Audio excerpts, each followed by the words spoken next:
nervously behind the green straw blinds.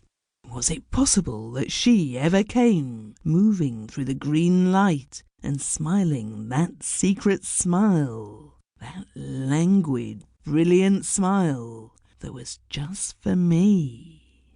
She put her arm round my neck. The other hand, softly, terribly, brushed back my hair. Who are you? Who was she? She was woman. On the first warm evening of spring, when lights shone like pearls through the lilac air, and voices murmured in the fresh flowering gardens, it was she who sang in the tall house with the tall curtains. As one drove in the moonlight through the foreign city, hers was the shadow that fell across the quivering gold of the shutters. When the lamp was lighted in the newborn stillness, her steps passed your door, and she looked out into the autumn twilight, pale in her furs, as the automobile swept by.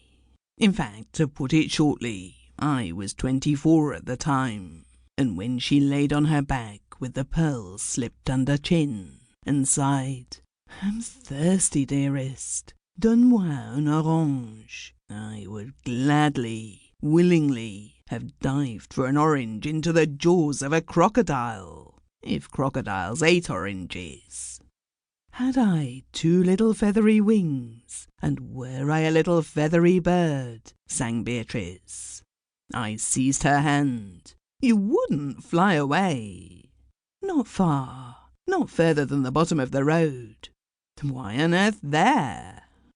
She quoted, "He cometh not," she said.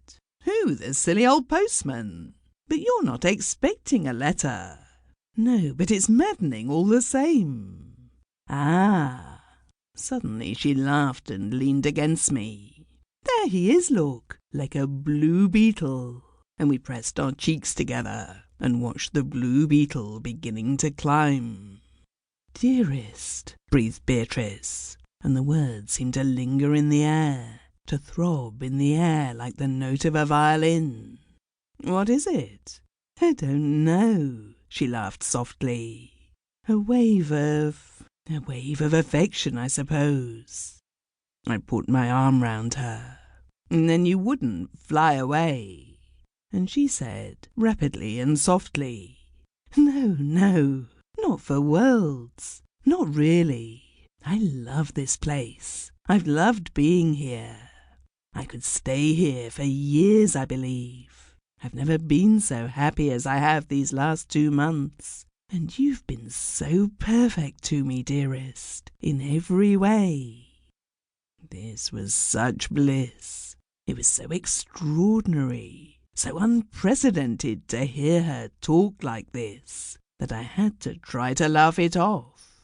"Don't! You sound as if you were saying goodbye." "Oh, nonsense, nonsense. You mustn't say such things even in fun."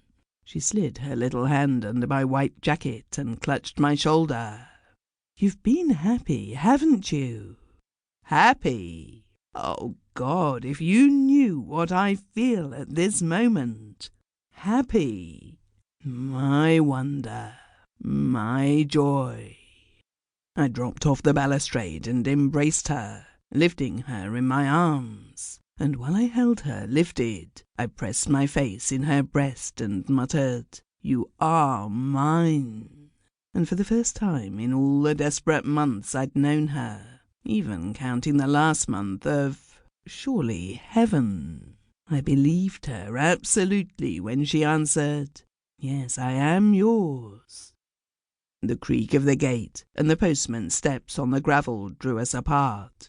I was dizzy for the moment. I simply stood there, smiling, I felt, rather stupidly. Beatrice walked over to the cane chairs. "You go for the letters," said she. Well, I almost reeled away, but I was too late. Annette came running. "Pas de lettres," said she. My reckless smile in reply as she handed me the paper must have surprised her. I was wild with joy. I threw the paper up into the air and sang out, "No letters, darling," as I came.